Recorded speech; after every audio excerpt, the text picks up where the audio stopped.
Je ne partage pas cette position qui consiste à caresser au sens du poil ces Congolais dits Banyamulenge.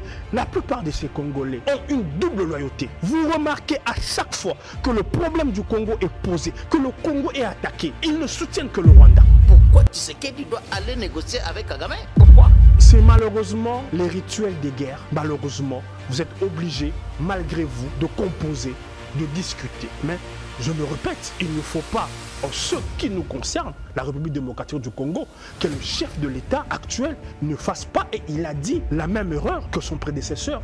Quelle erreur? Qui a accepté de négocier, de composer avec l'ennemi à un prix, je dirais, qui nous vaut ce que ça nous vaut aujourd'hui. Je parle là de l'accord du M23. Nous devons, dans notre communication, adopter une attitude d'un pays en guerre. Il faut mettre à contribution les artistes, surtout comédiens. Les comédiens à succès sont les comédiens qui font qui disent les plus d'imbécilité, d'insanité. Des propos obscènes aussi, hein? Ordurieux. Et c'est ceux-là qui sont le plus suivis, le plus aimés.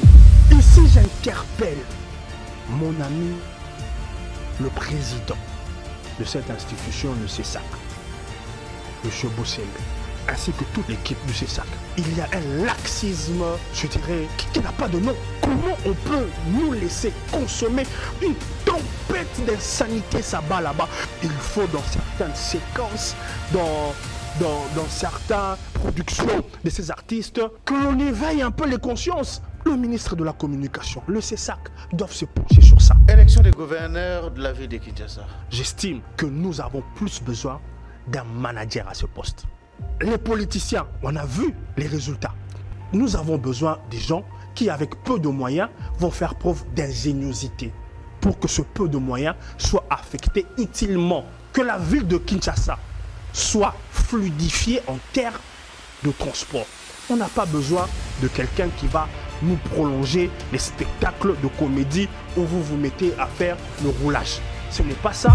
Vous êtes en train de parler de Koko Mulumba? Si vous le citez, oui. Et vous pensez que lui ne peut pas être un bon gouverneur de Kinshasa? Si déjà dans des réflexes, il estime que pour finir l'embouteillage, il suffit que lui-même se substitue au roulage, il a tout faux. C'est quelqu'un qui est constipé dans les idées, qui peut apporter pour finir cela. Ce ne sont pas mes standards. Je parlais d'un profil qui, moi, je trouve que c'est un profil qui est en mesure de transformer cette ville avec peu de moyens.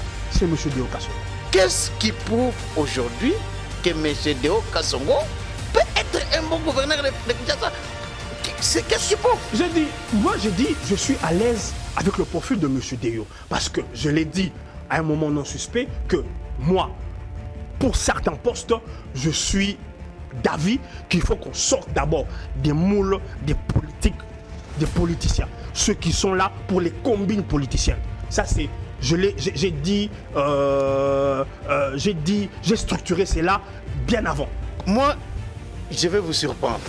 Je vous écoute. C'est pas la première fois que M. Deo s'est exprimé sur ses ambitions de devenir le gouverneur de Kinshasa. En 2019, il était aussi candidat. Absolument. J'avais beaucoup aimé ses idées. C'était le seul programme qui m'avait séduit. Et jusque-là, je ne l'entends pas encore. Il ne parle pas de ce programme-là. Or, c'était le programme qui m'avait fait rêver. Il m'avait fait rêver. Le dossier Jean-Jacques Mamba. Il y a eu 3 temps. Remarquez toutes les personnes qui sont en connivence assumée ou non assumée. À chaque fois que cette question de la guerre est posée, il dédouane le Rwanda. Toutes les personnes soupçonnées, faites l'autopsie. Vous allez remarquer, un certain parti semble... pour la République, de Moïse Katumbi. La plupart de ces ténors, dans leur discours, il y a des indices qui ne nous trompent plus pour nous laisser croire et affirmer qu'il y a des complicités avec M. Mamba, dans le chef d'autres Congolais que M. Mamba. M. Mamba, il a pris sa position de frustré, de ce Congolais. Regardez, déjà, c'est lui qu'on a utilisé par le FCC pour faire tomber Kabound. Donc ça veut dire que c'est ce Congolais-là qu'on peut acheter. Il est acheté aujourd'hui pour rejoindre Nanga. Acheté. Parce qu'aucun Congolais ne rejoint la rébellion de Kagame par conviction. Aucun. De Nanga ou bien de Kagame? De Kagame. Ok. J'ai dit, au-delà de Mamba, il y a d'autres Congolais qui sont ici encore dans les murs, dans nos institutions. Si vous scrutez leur langage quand ils s'expriment sur la guerre de l'Est, vous comprendrez qu'il y a encore d'autres membres ici, dans nos institutions, dans l'Union sacrée même, dans le FCC et dans l'ensemble de la République.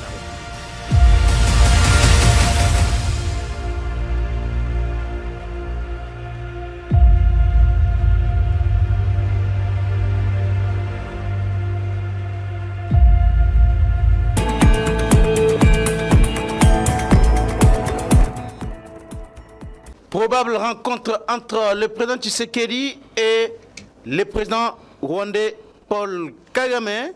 Voilà le thème principal de cette émission, les débats congolais. Nous allons aussi parler de cette question de l'élection du gouverneur de la ville de Kinshasa.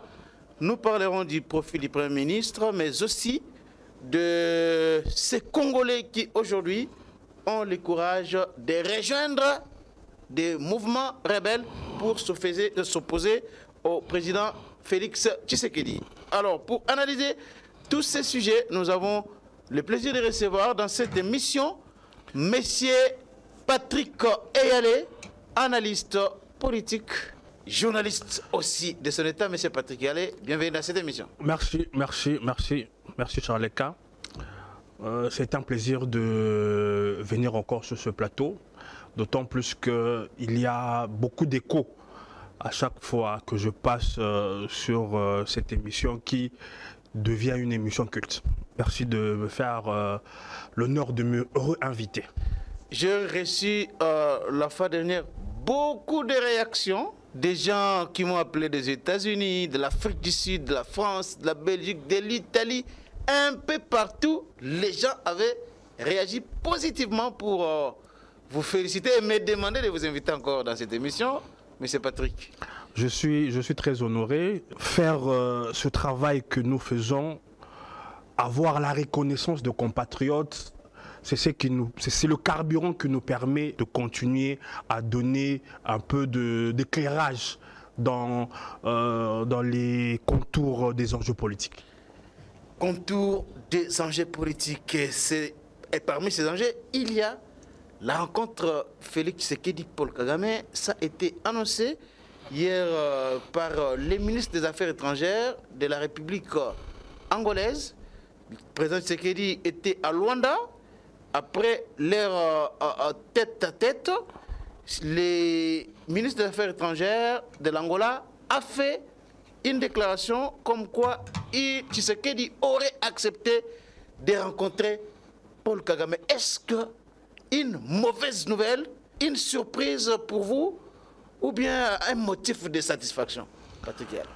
Bon, de toute façon, toute situation de guerre se finit toujours par la table de négociation. Toutes les guerres, qu'il y ait reddition ou pas, se soldent toujours à la fin par avoir les belligérants et même les co-belligérants, parce que dans cette guerre, il y a des belligérants, qu'il faut se le dire, le Congo et le Rwanda, mais aussi il y a des co-belligérants, des États qui font, je dirais, qui nous font la guerre, mais de manière, pour certains, masquée. Tout ça se finira inexorablement devant une table de négociation. Mais avant d'y arriver, il faut que le chef de l'État s'assure que les conditions posées soient, je dirais, respectées de A à Z. Ces conditions, comme l'a si bien dit le communiqué, c'est le retrait des M23, les retraits des RDF, c'est-à-dire les soldats de l'armée rwandaise, et les cantonnements de M23, voilà. si je peux répéter la phrase du chef de l'État, quand il dit, je le cite, il veut la paix, mais pas à n'importe quel prix. Ça veut dire, il ne faut pas, comme nous sommes en quête de la paix, que nous bradions, que nous cédions, je dirais, aux prétentions farfelues du Rwanda. Mais quelle est l'importance d'une rencontre Tshisekedi-Kagame? C'est quoi l'importance? On a perdu comme ça plus de 10 millions de Congolais, toujours à cause de cette histoire du Rwanda. On doit négocier discuter avec lui. Pourquoi? Pourquoi Tshisekedi doit aller négocier avec Kagame? Pourquoi? Bon, qu'il retire ses troupes sur le sol congolais. Non, qu'il cesse de soutenir les M23. Et voilà, les affaires des Congolais vont rester aux Congolais. J'aime bien faire des parallèles pour nous permettre de bien comprendre, je dirais, les contours. Vous observerez comme cette guerre est aussi, la guerre dont je vais prendre exemple, est aussi une guerre séculaire qui a duré, la guerre qui oppose l'Israël et la Palestine. Vous remarquerez, vous observerez, et vous êtes enfin observateur de la situation géopolitique, vous observerez que à chaque fois qu'il y a guerre, les deux parties finissent toujours par se rencontrer. Il y a des rencontres qui sont même restées mythiques entre Arafat et l'autre dirigeant israélien, le nom m'échappe. Oui, le nom va venir. Le nom, ils ont été tous les deux décorés. Si ma mémoire est bonne, oui. Non, c'est celui qui l'a succédé. Ils ont été tous les deux, je pense, même décorés prix Nobel de la paix. Donc, quelles que soient les guerres qui se sont livrées, ils se sont toujours retrouvés devant la table de négociation. Je peux citer encore d'autres exemples, mais je préfère celui-là comme il y a une résurgence. Vous observerez aussi que les partenaires sont en train de pousser l'actuel chef de l'État, Netanyahou, à prendre langue avec la partie palestinienne, plus précisément le Hamas. Donc je dirais, c'est malheureusement les rituels des guerres. Malheureusement, vous êtes obligés, malgré vous, de composer, de discuter. Mais, je me répète, il ne faut pas, en ce qui nous concerne, la République démocratique du Congo, que le chef de l'État actuel ne fasse pas, et il a dit, la même erreur que son prédécesseur. Quelle erreur? Qui a accepté de négocier, de composer avec l'ennemi à un prix, je dirais, qui nous vaut ce que ça nous vaut aujourd'hui. Je parle là de l'accord du M23 que le gouvernement du Congo a signé avec le M23. Cet accord a concédé des choses surréalistes. Surréalistes, vous insistez. Mais, la dernière sortie médiatique du chef de l'État dans l'émission Briefing, le chef de l'État l'a dit. Devant la presse nationale. Hein. Devant la presse nationale. Je n'ai pas vu l'un des tenants de l'ancien régime venir contester les propos du chef de l'État. Il avait dit quoi exactement pour rafraîchir la mémoire? Le chef de l'État a dit, je vais paraphraser, que tout ceci procède de la signature de l'accord qui a lié notre République à travers le gouvernement de M. Kabila. À l'époque, c'est M. Tshibanda qui menait la danse avec le mouvement M23, disons-le, avec le Rwanda. Ah bon? Ben oui. Le contenu, c'était quoi? Rappelez, quand même, rafraîchissez la mémoire des Congolais, si vous en connaissez quand même les tenants et aboutissants. Parmi les revendications qui sont aujourd'hui encore comme du café réchauffé, il y a les revendications de voir des Congolais dits rwandophones. Je dirais d'abord ce qui, à mon avis, n'existe pas. Congolais dits rwandophones? Oui, d'origine rwandophone. Appelés Banyamulenge, je ne sais pas moi quoi. Intégrer les institutions.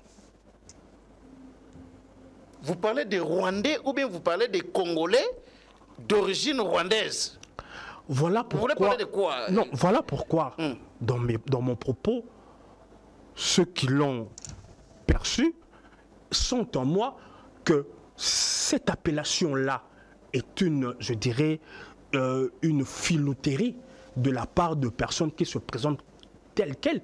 Parce que quand on est rwandophone, on est rwandais. On ne peut pas être congolais d'origine rwandophone. Soit on est congolais, soit on est rwandais. On ne peut pas être les deux à la fois. Donc déjà, de par cette appellation des Congolais qui estiment être des Congolais d'origine rwandophone, c'est-à-dire, le vice déjà part de là. Le vice part de là, parce que la plupart de ces Congolais n'ont même pas une double loyauté. Non. Ils n'ont qu'une loyauté. Et cette loyauté, elle est tournée vers le Rwanda. Tout simplement. Tout simplement.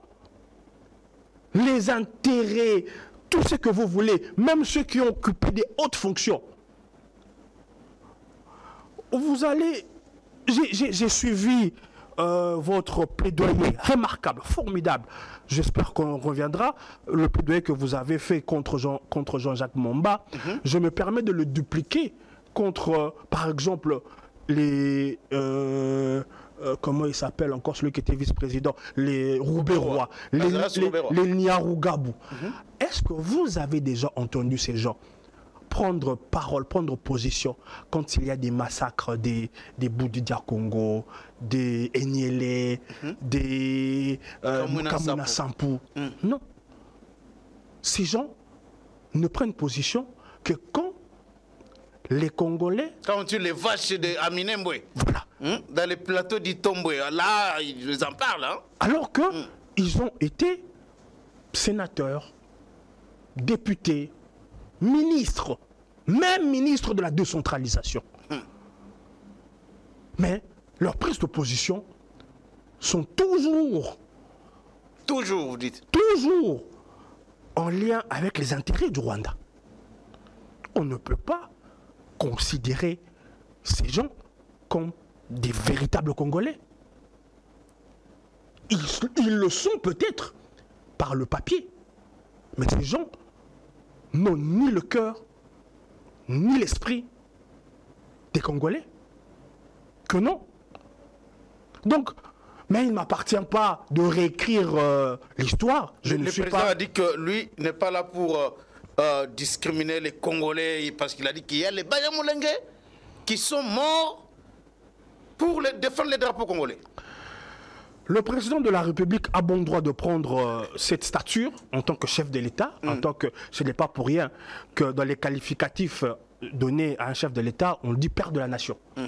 Un papa, dans la position qui est la sienne, ne peut pas rejeter des enfants qui estiment être congolais, qui se disent être congolais. Il ne peut pas les rejeter. Mais moi, je ne suis pas père de la nation. Moi, je suis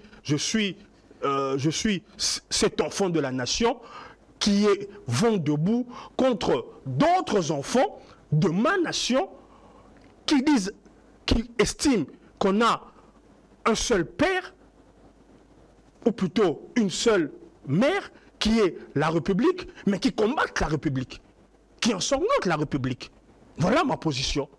Elle est nuancée par rapport à la position de M. Félix Tshisekedi, chef de l'État. Et je comprends sa position, que je ne partage pas, en tant que fils.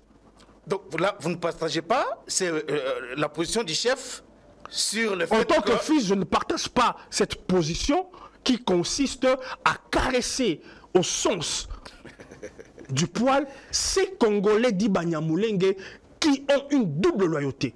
Vous remarquez à chaque fois que le problème du Congo est posé, que le Congo est attaqué, ils ne soutiennent que le Rwanda. Et on a vu même récemment à Zaraz Rouberois, il y a eu le courage d'être à la même table avec Kagame aux États-Unis. C'était récent là. Hein? On a vu, il rigolait là autour d'une table aux États-Unis. Hein? Mais c'est vous qui parlez de courage. Il ne s'agit même pas de courage. Nous, les Congolais, on a ce défaut d'avoir la mémoire courte. Ces gens sont les auteurs de la création de ce qu'on a appelé AFDEL. C'est quoi l'AFDEL? L'AFDEL, c'est l'association des pays entre autres plus précisément, pour ne citer que ceux qui étaient en avant-plan, le Congo et l'Ouganda, qui ont décidé de se choisir certains Congolais pour saupoudrer un peu leur velléité et leur visée, qui était en fait que de faire main basse sur certains partis, sur certains pôles de notre territoire, à cause des richesses. Aujourd'hui encore, je veux vous l'envoyer. On m'a remis une vidéo de Mouzé Kabila, juste dans sa prise de pouvoir. Comment Mouzé négociait les mines avec les multinationales. C'est un peu comme si on vendait du pain dans la coin de la rue. Bon, voilà, vous prenez ceci, vous prenez cela. C'est cela l'AFDEL. C'est cela. Mais Mouzé Kabila a défendu la République jusqu'au sacrifice suprême. Hein. Il a chassé tous les Rwandais qui étaient ici. Il les a chassés. C'est là où se situe l'ambivalence de Mouzé. Dans l'histoire de Mouzé. Autant Mouzé est la personne par laquelle cette guerre a pris racine, autant c'est le Congolais qui a, je dirais, réveillé le patriotisme congolais pour dire non à cette même guerre. C'est l'ambivalence du personnage de Mouzé. Ne jamais trahir les Congos. Une pensée éternelle, hein? Ne jamais trahir du Congo. Formidable, je dirais, formule d'expression qui procède du fait de la tentative de trahison qui était la sienne. Et il s'en est repenti au sacrifice de sa vie. Mais l'histoire retiendra, et l'histoire, on ne la trafique pas, que c'est à cause de Mouzé que cette guerre a pris corps et aujourd'hui a pris racine. Alors, Patrick Eyalé, le président Tshisekedi, dans les débriefings, il a parlé de beaucoup de choses. Il s'est étalé longuement sur Kagame, les relations RDC-Rwanda. Il a qualifié Kagame du receleur, du voleur, de l'aventurier. Comment avez-vous analysé un peu ces débriefings? Quels ont été les points marquants, saillants, qui avaient retenu votre attention? Est-ce qu'on peut dire que c'était une sortie médiatique ratée du président Tshisekedi? À la moindre escarmouche, jusque-là, il y a beaucoup d'explications, violation des constitutions, il y a eu beaucoup de points, et j'ai vu même certains communicateurs s'en prendre un petit peu au chef de l'État. Hein? D'abord, je dois saluer cette belle initiative du ministre de la Communication, M. Mouyaya, d'amener le chef de l'État à cet exercice, ô combien difficile. Après, je me dois de féliciter les chevaliers de la plume. Parce que les questions étaient d'une justesse remarquable. Les questions, je revois les questions posées par Élisée Odia sur le fait que les ministres devenus députés continuent à expédier les affaires courantes, questions posées avec concision. Je revois la question du journaliste de Télé 50, le nom m'échappe, qui a posé au chef de l'État la question sur les erreurs du passé à ne plus commettre. Je revois les questions de Jules Boulembi. Moi, c'est ma satisfaction. C'est les questions posées avec maturité et justesse de la part des amis journalistes, mais aussi des aînés de la profession. C'était un exercice formidable. Maintenant, les réponses du président de la République m'ont laissé sur ma soif. Ah bon? Oui. Comment ça? J'imagine qu'il s'attendait à certaines questions. À certaines questions? Oui. Comme quelles questions? Comme la question sur M. Boujakira, notre jeune frère qui est emprisonné, la question sur à la moindre escarmouche posée par mon ami Marius Munga, oui. Ils s'attendaient à cette question. Je suppose qu'ils ont eu le temps de préparer les réponses à donner. Vous parlez des services du président. Bah, bien sûr. Mais force est de constater que dans les réponses données, je n'ai pas senti qu'il y avait une préparation des réponses techniques à donner à certaines questions précises. Le président n'a pas été convaincant ni profond dans ses réponses aux questions posées par les journalistes congolais? Il a pu être convaincant pour d'autres. Mais moi, je suis de l'école de, je dirais, je vais utiliser une expression que le chef de l'État a lui-même utilisée, peut mieux faire. Il pouvait mieux faire. Voilà, d'autant d'autant plus que certaines questions, il s'y attendait. Donc je suppose qu'ils ont eu le temps de préparer les réponses à donner. À mon humble avis, les réponses que le chef de l'État a données étaient à moitié convaincantes. Comment expliquez-vous? Parce que je prends un exemple. Hein, je prends la réponse, par exemple, sur les erreurs du passé. Le chef de l'État répond à Ochukum, je crois, c'est son nom, l'ami journaliste à Télé 50. Le chef d'État a tourné sur le pot. Il n'a pas répondu franco. J'aurais voulu que le chef de l'État, quoique ce n'est pas fréquent, mais on était là dans un exercice de redevabilité et cela allait lui valoir une certaine grandeur. Reconnaître ou dire là où il estime que ceci était une erreur. Cette approche, cette décision était une erreur. Donc vous pensez qu'il allait épingler toutes les décisions qui constituent des erreurs? Pas toutes. Parce que on ne peut pas tout étaler, mais il aurait pu s'exprimer sur une ou deux erreurs que son gouvernement, il aurait pu se rebiffer sur une ou deux décisions prises par lui, qui sont consécutives à son jugement actuel, expérience ayant fait son schéma d'erreur. Il n'appartient pas aux observateurs de lui faire savoir que telle chose était des erreurs. Parce que le constat et la promesse ne viennent pas des observateurs, ça vient de lui.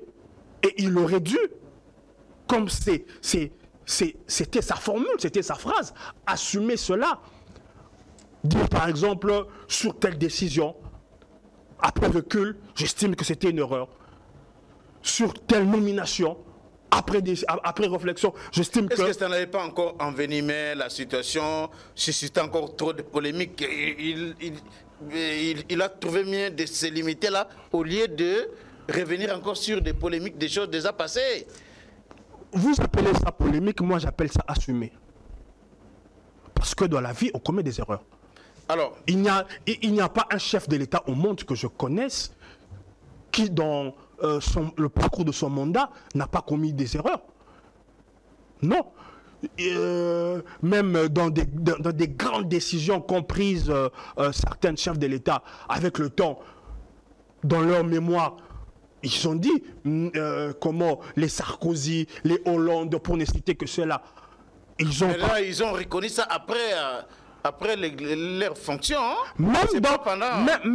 Même dans l'exercice de leur fonction, il arrive que des chefs de l'État reconnaissent que certaines décisions, on le voit, malgré nous, on est conditionné par l'actualité française, on le voit avec la crise actuelle des agriculteurs. Il y a des décisions que la France a prises, que le président actuel est en train de dire que non, on n'aurait pas dû prendre telle décision qui aujourd'hui fait du mal à notre agriculture. Alors, là, c'est un fait. Deuxième question qui m'a laissé sur ma soif, c'est sa réponse à la question de M. Jean-Marie Kassamba sur le dossier de Sani Boujakera. Quand il était, je dirais, là je n'étais même pas à moitié convaincant. Pour moi, il n'était pas du tout convaincant. quand il dit, il aurait dû se passer de cette formule, quand il dit « je n'ai jamais fourré mon nez ». Non, cette expression est malvenue, de la part du chef de l'État, très malvenue. J'ai l'impression qu'il a donné l'impression de n'être pas préparé à recevoir une telle question. Alors que, pour toute évidence, cette question... Alors, vous aurez voulu qu'il dise quoi? J'aurais voulu qu'il reste campé sur les positions de, je dirais, de ce qui sous-tend le pouvoir, séparation de pouvoir. Tout simplement. Tout simplement. Il aurait dû articuler... Même si, de temps en temps, il dénonce le fait qu'il y a beaucoup de faiblesses au sein de la... Dénoncer, c'est dans son droit, mais dire qu'il va fourrer son nez, il brise ce principe de séparation de pouvoir.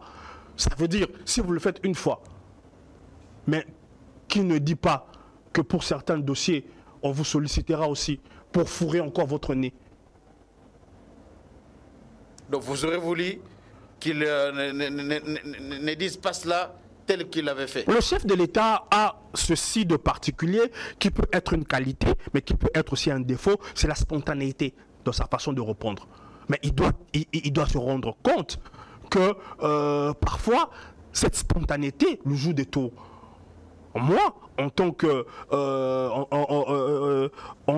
communicant et politicien, je me dis que cette réponse risque de faire demain le lit de certaines revendications. Le chef de l'État n'a pas à dire qu'il fourrera son nez dans une affaire de justice.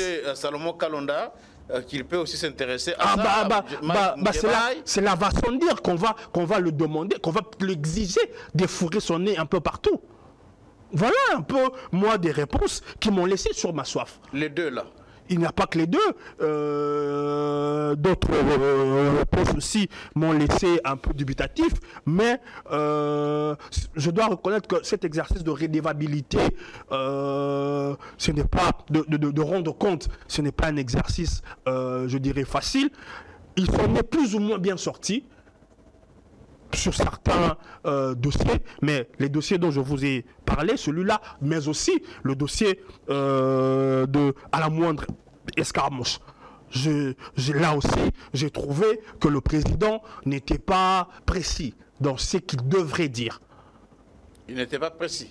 Il n'était pas précis. Il a dit qu'aujourd'hui, ce n'est pas possible parce que les deux chambres du Parlement ne peuvent pas se réunir. Ça, ce n'est pas une précision? Ce n'est pas être précis? Sur ce fait-là, il y a précision. Alors. Non, permettez. Sur ce fait-là, il y a précision.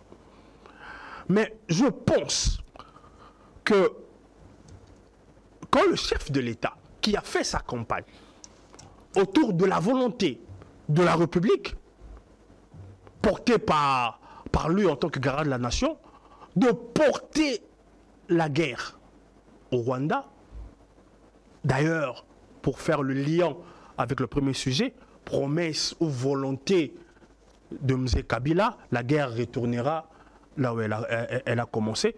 Je pense que le chef de l'État, parce que c'est une question qui était prévisible, aurait dû trouver les mots pour rassurer les Congolais que cette guerre, d'une manière ou d'une autre, nous la livrerons au Rwanda. Ce n'est qu'une question de temps. J'aurais préféré qu'il emprunte ce contour, parce qu'il a semblé tergiverser sur la volonté du Congo de mener la guerre contre le Rwanda. À mener cette guerre. Si... Donc vous êtes pour que nous menions la guerre contre le Rwanda? Charles Quint. Et vous aurez voulu que le président le dise comme ça? Sans tergiversation. Je vous ai dit que les guerres finissent le plus souvent autour d'une table. Mais il faut que quand vous arriverez à ce moment-là, que vous n'arrivez pas, je dirais, affaibli par les batailles que vous aurez perdues. Donc pour ce faire, j'aurais voulu que le chef de l'État se montre, je dirais, il a trop vite enlevé cette veste qu'il avait portée de chef d'armée. Il est notre chef d'armée. Et vous pensez que les Congolais étaient contents de voir leur chef de l'État se comporter en véritable commandant des forces armées et affronter l'ennemi. Mais il a ôté ça. C'est cela même qui a, je dirais, constitué l'ossature de la campagne et de l'adhésion des Congolais. Il a reconnu ça. Dans son discours, il a dit que les Congolais, si ils ont porté leur choix sur lui, c'est parce qu'ils ont trouvé en lui quelqu'un qui avait un discours contre Kagame et concernant la guerre. Il a reconnu ça. Mais évidemment, c'est pour cela que je dis que dans la réponse à cette question, j'aurais voulu qu'il ne tergiverse pas, qu'il dise peut-être que j'attends que le Congrès, les Congolais se soient constitués, voilà, lui donnent l'autorisation de déclarer la guerre. Voilà, j'aurais préféré qu'il abonde dans ce sens-là. Au lieu de donner une réponse mi-figue, mi-raisin, c'est-à-dire donnant maintenant la place à la paix. Mais la guerre aussi est une voie pour la paix. Est-ce que cela ne dénote pas que peut-être nous ne sommes pas encore prêts à vaincre militairement les Rwandais? Et est-ce que le président qui a toutes les informations du soutien peut-être de grandes puissances au Rwanda, est-ce que c'est pas face à tous ces tableaux-là qu'il s'est dit je ne peux pas aujourd'hui me montrer un va-t-en-guerre, mieux vaut privilégier la diplomatie, même voilà. Vous n'avez pas tort, vous n'avez pas tort. Quand l'on sait où il a trouvé notre armée, quel budget était consacré à cette armée, il n'est pas évident qu'en 3 ans, s'il faut le dire, le président n'a pas fait 5 ans de plein pouvoir. Il n'a fait que 3 ans de plein pouvoir. C'est pas évident qu'en 3 ans de plein pouvoir, que l'on, je dirais, que notre armée soit en mesure de mener une telle guerre. Je dis une telle guerre parce que il faut que les gens aussi soient suffisamment renseignés sur cette guerre. Et je l'ai dit au début de l'émission, cette guerre n'est pas simplement, ce n'est pas simplement le Rwanda. C'est une guerre où il y a des grandes puissances derrière le Rwanda. Quand vous voyez la Pologne signer un traité d'armement avec le Rwanda, vous imaginez bien que derrière la Pologne se cache une grande puissance qui utilise la Pologne comme un pantin. Votre question... face à tout ça, votre réflexion vaut son pesant. Mais, je persiste, nous n'avons plus le choix. Je ne dis pas que nous n'avons pas le choix. Nous n'avons plus le choix que de mener et d'être prêts pour cette guerre. Alors, parce qu'on parlait ici de la rencontre, la probable rencontre Fathi-Kagame, pensez-vous que cette fois-ci... Et d'ailleurs, je vais en profiter, c'est quelque chose qui me vient à l'esprit comme ça, ce reproche que font certains Congolais. Avant, je pensais que c'était, ils en faisaient de trop. Mais avec le recul, je pense et j'estime que ces Congolais-là, qui font la reproche à nous autres Congolais de nous comporter comme un pays qui n'est pas en état de guerre, ils ont raison. Ils ont raison. J'en profite pour saluer les Congolais de l'étranger, de Belgique, de la France, de Londres, de partout, qui ont manifesté. Nous devons, dans notre communication, adopter une attitude d'un pays en guerre.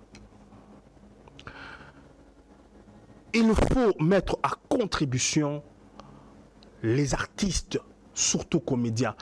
Vous savez, Charles Quint, ils sont beaucoup suivis, hein, ces gens-là. À chaque fois qu'il m'arrive de dérouler sur Facebook, de voir les séquences de sketch que l'on partage, que les gens partagent sur les réseaux sociaux, que des imbécilités,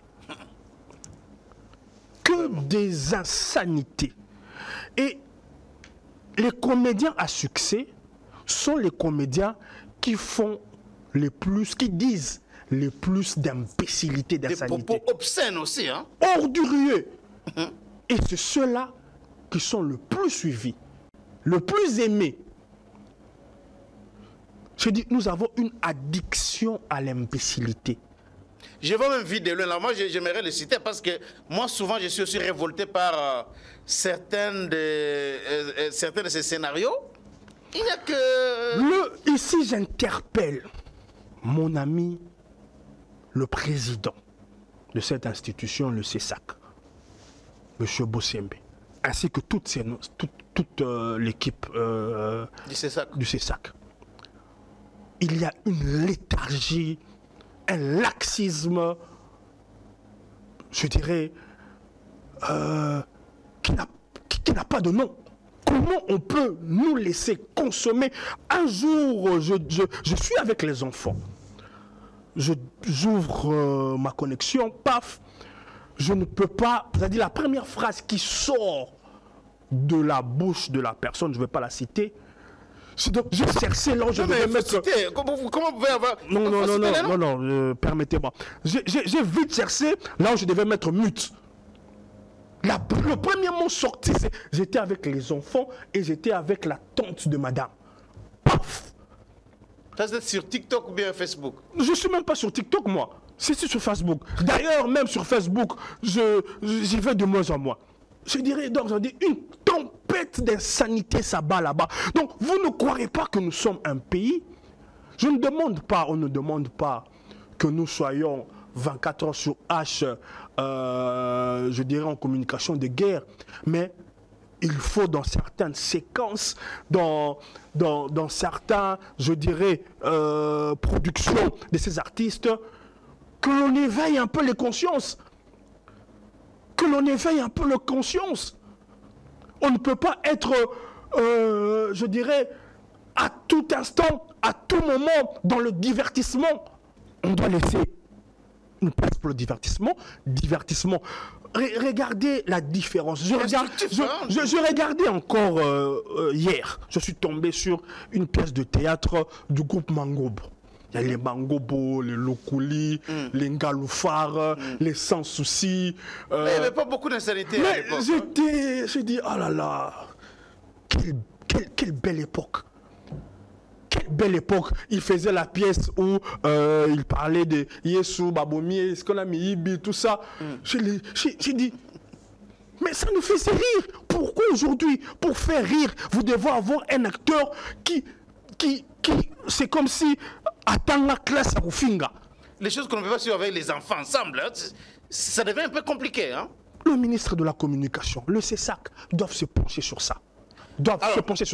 Pour continuer. Dans ce même élan, il y a aujourd'hui ce geste devenu symbole de cette guerre. Revolver sur la tempe et bouche fermée. Ce geste indispose le Rwanda et les partenaires du Rwanda. Il faut que le gouvernement, je dirais, là je parle à M. Mouyaya, étudie les pistes pour élargir cette communication. Je pensais, là maintenant, il ne s'agit plus des artistes du monde du théâtre. Nous pouvons exploiter les sportifs. Et dans ce registre, nous avons des sportifs de haut rang. Nous avons notre jeune compatriote, Wembanyama, le joueur de la NBA. On peut l'approcher. On peut lui demander de nous accompagner dans cette communication. Nous avons besoin de têtes de gondole dans ce monde de sport pour nous accompagner dans cette guerre médiatique de grande importance. Il faut arriver à faire mal à cette équipe du Paris Saint-Germain qui a dans sa vareuse Visite Rwanda. Il faut trouver des subterfuges pour rendre cette collaboration indigne.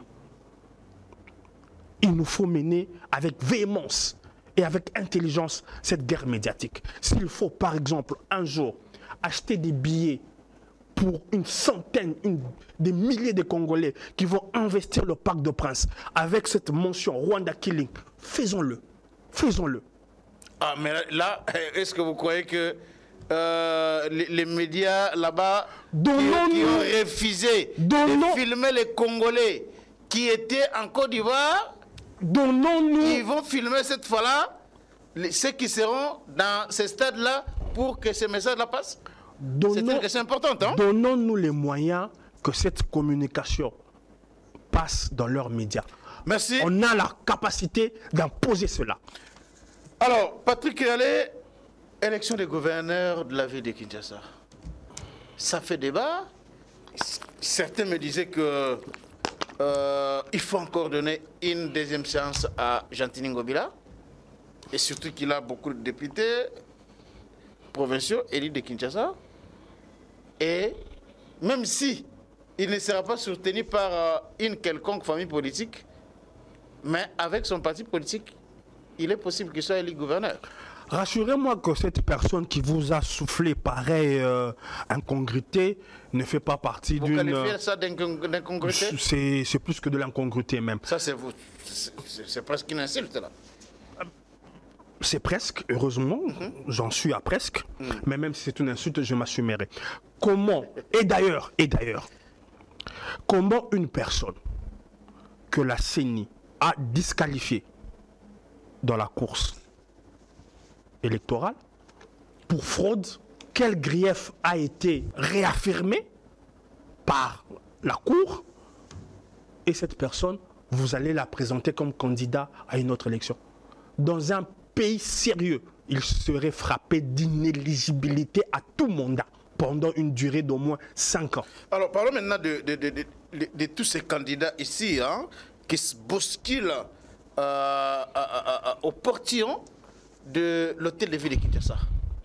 Vous pensez qu'il y a des gens sérieux là-bas qui peuvent aujourd'hui faire l'affaire?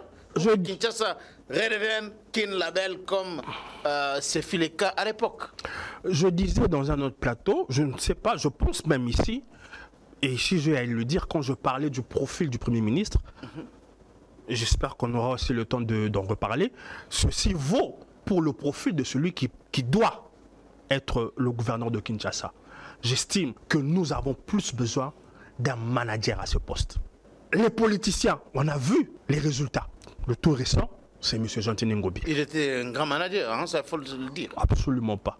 Il était manager? Absolument pas. Sinon, pour quel résultat? Beaucoup de kilomètres de routes construits ici à Kinshasa, l'électrification de la ville de Kinshasa, les grands marchés Zando qui est en train de sortir du sol, des parcs enregistrés ici à Kinshasa, des nouvelles routes construites, des ponts.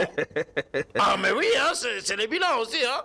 Même si on ne parle pas bilan parce qu'on n'a pas le temps de parler de ça, mais on doit savoir le bilan, a fait quelque chose à Kinshasa. Ça, il faut le savoir. J'aime comment vous avez atterri, a fait quelque chose. Vous avez la franchise de placer les mots qu'il faut. Il a fait quelque chose. Je n'ai pas dit qu'il n'a rien fait. On voit la roue panoramique à la gare centrale. Je n'ai pas dit qu'il n'a rien fait. Mais les résultats, in fine, au regard des enjeux, au regard, je dirais, de ce qu'est appelé à devenir Kinshasa, si on met à côté les résultats produit par M. Ngobila, c'est de la rigolade. Mais avec quels moyens? C'est ça aussi. Il faut se poser la question sur les moyens. Est-ce qu'il avait vraiment les moyens? Mais quand les moyens... La ville de Kinshasa qui demande des milliards de dollars pour son assainissement, Ngobila avait combien? Souvenez-vous que le gouvernement avait même promis de commencer à financer Kin Bopeto avec des millions de dollars. Ça n'a jamais été le cas. Ils ont financé 2 mois et après... Charles Ekan, sur ce point-ci, d'abord, il faut utiliser à bon escient le peu de moyens qui vous est attribué. Et force est de constater que les peu de moyens attribués à M. Ngobila n'ont jamais été utilisés à bon escient. Alors parlons maintenant des candidats, parce qu'on fait signe qu'il nous reste quelques minutes. Parlons maintenant des candidats qui se bousculent. Comme j'ai dit, le profil qui me sied, moi, c'est un profil de manager. Il y a des candidats qui se sont prononcés. Je ne m'en cache pas. Dans la liste des candidats qui se sont prononcés, pour moi, le nom qui émerge, celui qui a le profil, qui même avec peu de moyens. Vous savez, il y a une formule de la Bible. Je veux l'utiliser parce que je sais que je suis en face de quelqu'un, un lecteur de la Bible, qui dit, si avec peu, vous ne savez pas. Si on est fidèle dans les petites choses, on le sera dans les grandes choses. Donc voilà. Donc, il y a de ces Congolais qui, avec peu de moyens, ont réussi à bâtir des choses qui sont aujourd'hui appréciables, qui ont réussi à faire des choses qui sont, je dirais, je ne veux pas utiliser des gros mots, qui sont, je dirais, beaux. Nous avons besoin des gens qui, avec peu de moyens, vont faire preuve d'ingéniosité pour que ce peu de moyens soit affecté utilement pour que la ville de Kinshasa soit beau, que la ville de Kinshasa soit fluidifiée en termes de transport. On n'a pas besoin de quelqu'un qui va nous prolonger les spectacles de comédie où vous vous mettez à faire le roulage. Ce n'est pas ça. On n'a pas besoin d'un candidat qui se substitue au roulage, qui vient faire... Non, ça c'est du folklore. On n'a pas besoin de ces gens... Vous pensez que vous êtes en train de parler de Gekoko Mulumba? Si vous le citez, oui. Et vous pensez que lui ne peut pas être un bon gouverneur de Kinshasa? Si déjà dans des réflexes, il estime que pour finir l'embouteillage, il suffit que lui-même se substitue au roulage, il a tout faux. C'est quelqu'un qui est constipé dans les idées, qui peut apporter pour finir cela.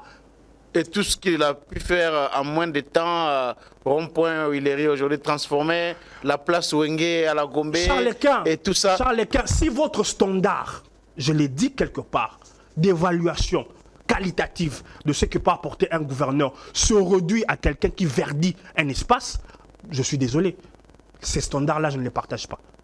Ce ne sont pas mes standards. Je parlais d'un profil qui, moi, je trouve que c'est un profil qui est en mesure de transformer cette ville avec peu de moyens, c'est M. Deo Kassongo. Ah bon? Ouais. Pour avoir fait quoi? J'ai dit tout à l'heure que nous avons besoin d'un manager. Nous avons besoin de quelqu'un qui, au-delà de petits moyens, qui peut être mis à disposition, les petits moyens qu'accorde le gouvernement. Il a fait quoi? Il a fait quoi? Le fait d'avoir construit une salle de spectacle pour lui-même, c'est ça ce qu'il a fait? Et voilà pourquoi il doit être gouverneur de Kinshasa? Vous avez posé la question. Venant de la part de quelqu'un qui se félicite de quelqu'un qui a verdi le bon port Huileri, je trouve votre combat... Non mais quelqu'un qui construit sa maison, qui construit une salle pour lui. C'est ça la chose qu'il a faite pour qu'il mérite d'être élu gouverneur de Kinshasa? Vous permettez? Je comprends que pour vous, quelqu'un qui fait le roulage... Je n'ai pas défendu un candidat ici. Vous permettez? Vous permettez? Merci. Merci. Je disais, vous ne l'avez pas défendu, mais vous avez semblé trouver... J'ai parlé de Ngobila ici, de ce qu'il a fait. J'ai aussi évoqué ce que Gekoko a fait. Mais je ne soutiens aucun candidat jusqu'à là. Vous êtes libre d'en soutenir et de ne pas en soutenir. Je disais simplement que prendre fait et parti pour le bilan de M. Ngobila, ensuite, chevaucher pour dire que quelqu'un qui se substitue au roulage pour espérer endiguer l'embouteillage et vanter le fait qu'il ait verdi le rond-point Huileri ferait de lui un bon gouverneur et refuser un entrepreneur qui a su bâtir son entreprise, qui a duré dans le temps, quelqu'un. Vous savez, il n'y a pas mieux qu'un entrepreneur privé, je dis, qui a fait ses preuves dans le temps, parce que nous en connaissons beaucoup qui n'ont pas fait, qui ne font pas long feu dans l'entrepreneuriat. Ngobila n'a pas démontré de quoi il était capable dans l'entrepreneuriat. Quelqu'un qui a créé des entreprises qui, à l'époque, lorsqu'il était candidat, on nous parlait de Ngobila comme un millionnaire avant de venir en politique.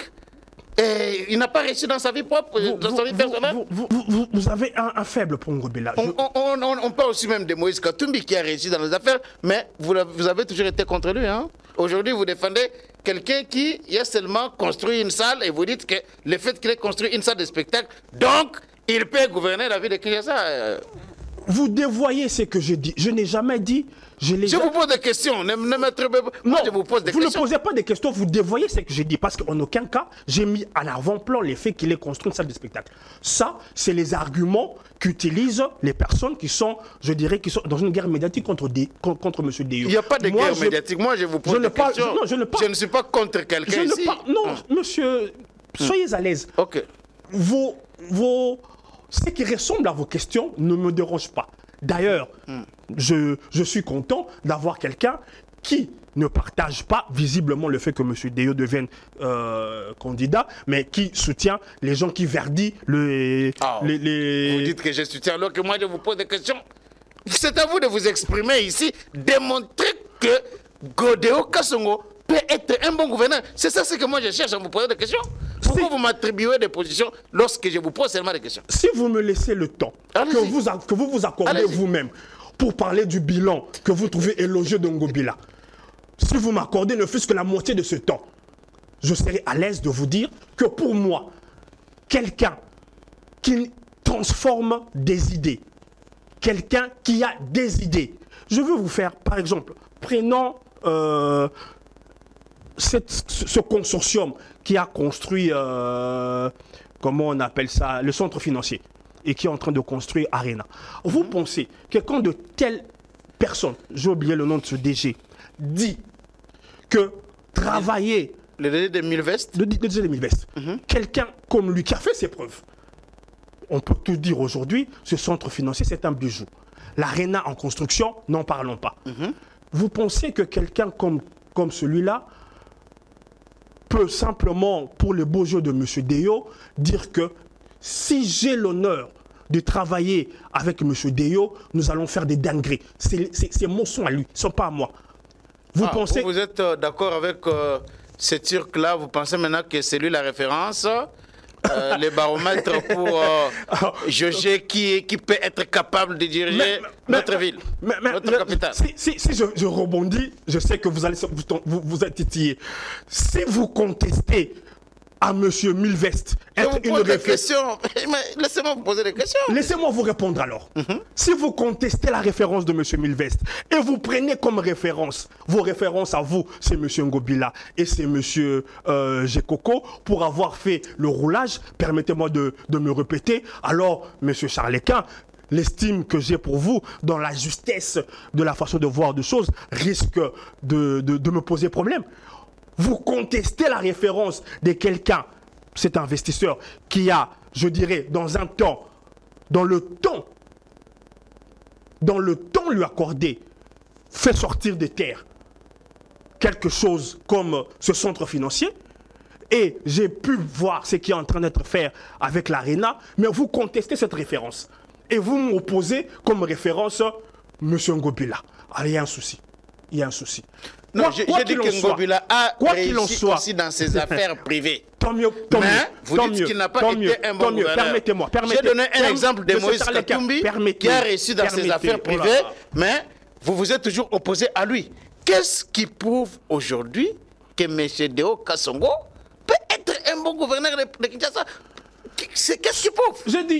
J'ai dit, je suis à l'aise avec le profil de M. Déo. Parce que je l'ai dit à un moment non suspect que moi, pour certains postes, je suis d'avis qu'il faut qu'on sorte d'abord des moules des politiciens. Ceux qui sont là pour les combines politiciennes. J'ai structuré cela bien avant, quand on parlait d'abord du Premier ministre. Et j'ai dit, en renchérissant, que cela vaut aussi pour moi, pour le poste de gouverneur. Mais il ne faut pas me faire dire ce que je n'ai pas dit. Tous les politiciens ne sont pas mauvais. Tous les politiciens ne sont pas passés à côté de la plaque. Autant que tous les managers ne réussissent pas forcément quand ils font la mutation de passer de manager à, je dirais, à politique. C'est une transition qui réussit pour les autres, mais pas forcément pour tout le monde. Mais j'estime que M. Déo a les atouts, parce que c'est un homme, on peut lui reprocher beaucoup de choses, mais c'est un homme intelligent. C'est un homme qui fait fructifier les idées qui ont été les siennes. Sur ce point-là, on peut quand même se mettre d'accord. Merci beaucoup. Moi, je vais vous surprendre. Je vous écoute. C'est pas la première fois que M. Déo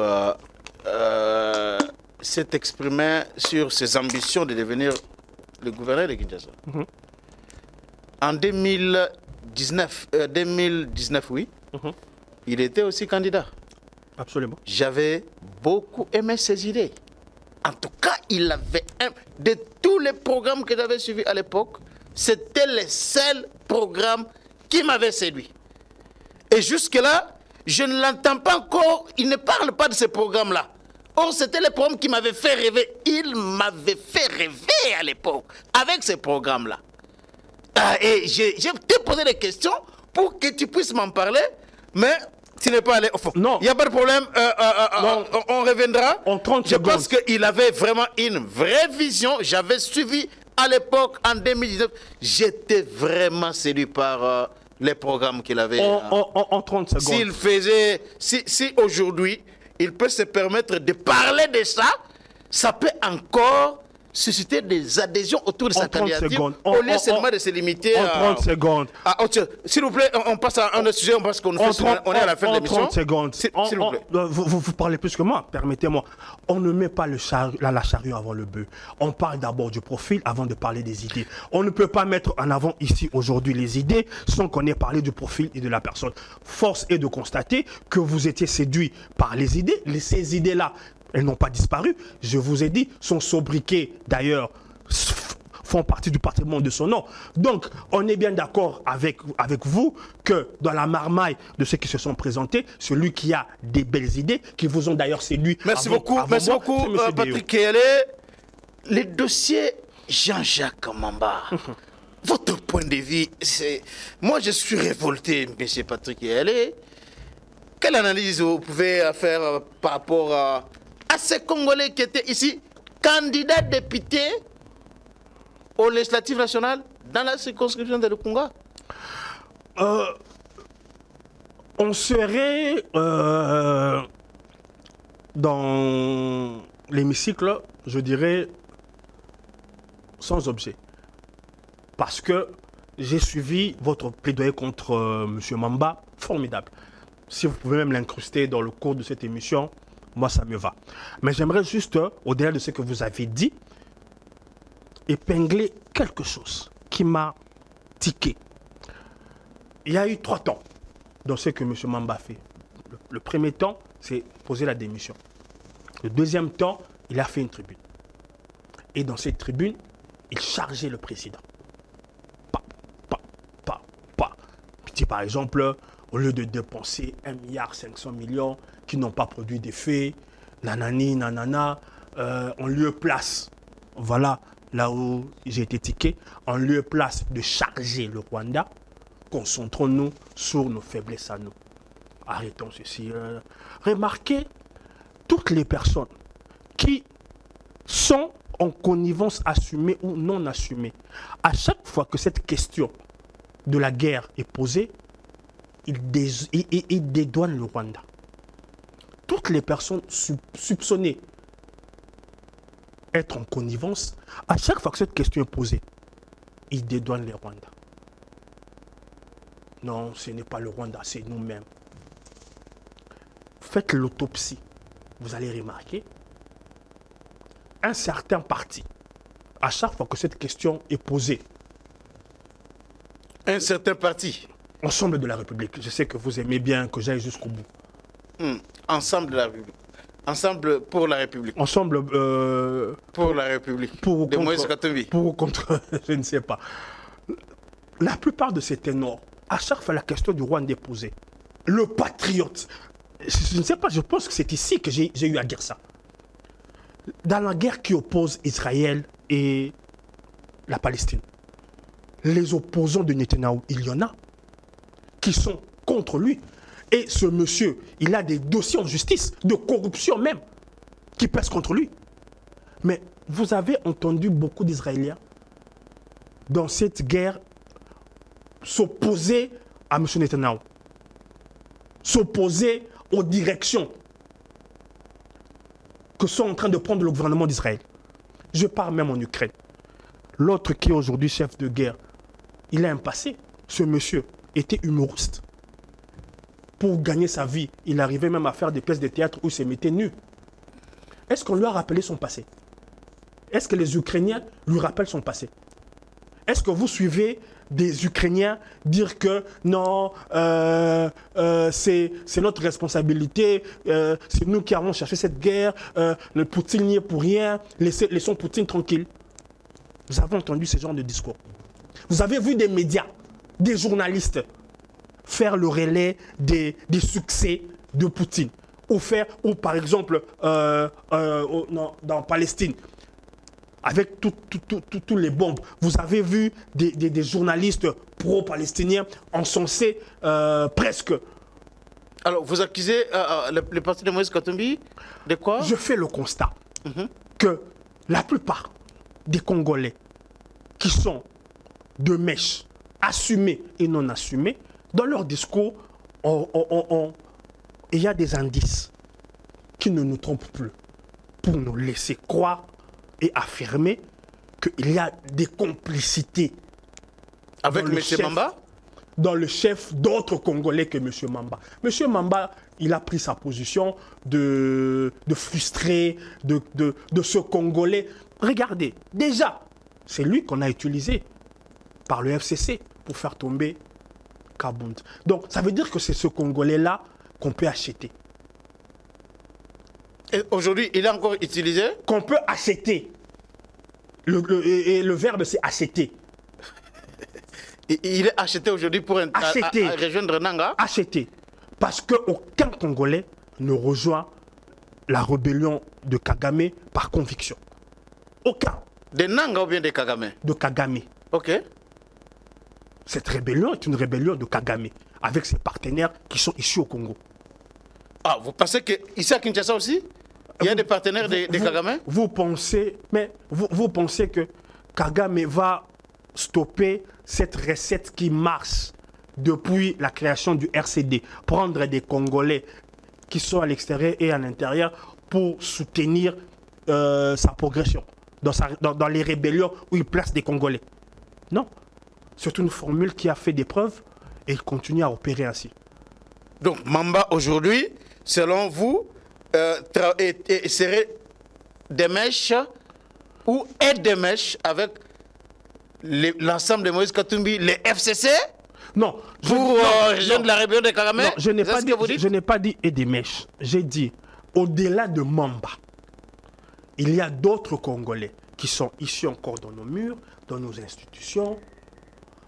Si vous scrutez leur langage, quand ils s'expriment sur la guerre de l'Est, vous comprendrez qu'il y a encore d'autres Mamba ici, dans nos institutions, dans l'Union sacrée même, dans le FCC et dans Ensemble pour la République. Quand ils s'expriment sur le dossier du Rwanda, vous observerez qu'en premier lieu, ils chargent le gouvernement, ils chargent Tshisekedi. Quand on leur pose la question sur le Rwanda, ils trouvent de faux fuyants, ils trouvent des prétextes. Alors que le seul vrai motif de cette guerre, c'est une guerre de prédation que mène le Rwanda depuis 1996. Le candidat, alors, pas encore même déclaré candidat, M. Katumbi, dans le journal, je crois, de France 24, on lui pose la question. M. Tshisekedi accuse le Rwanda d'être, au lieu de porter, je dirais, à sa manière, cette véhémence contre le Rwanda, non. Lui, il dédonne le Rwanda, il dit que cette guerre que nous mène le M23. Donc il participe à ce narratif du Rwanda et de la communauté et d'une certaine nébuleuse communauté internationale qui dédouane le Rwanda et met en avant le M23. Après avoir mis le M23, il décharge la responsabilité sur nous, sur notre gouvernement. Et c'est ainsi que je vous ai dit... Tout ça, c'est de la complicité. Hein. Merci. Selon vous. C'est vraiment le mot qu'il fallait. La complicité. La duplicité qu'il y a dans le chef de plusieurs Congolais, dans l'opposition, et même tapis au sein de cette majorité d'Union sacrée. Merci beaucoup, M. Patrick Eyalé. C'est la fin de cette émission. Ça a été un grand plaisir pour nous de vous recevoir. Plaisir partagé. Restez branchés sur votre chaîne. abonnez-vous massivement sur GSR Congo Télévision. Nous allons nous retrouver très prochainement dans les cadres de ces magazines, les débats congolais, mais aussi dans les peuples gagnent toujours.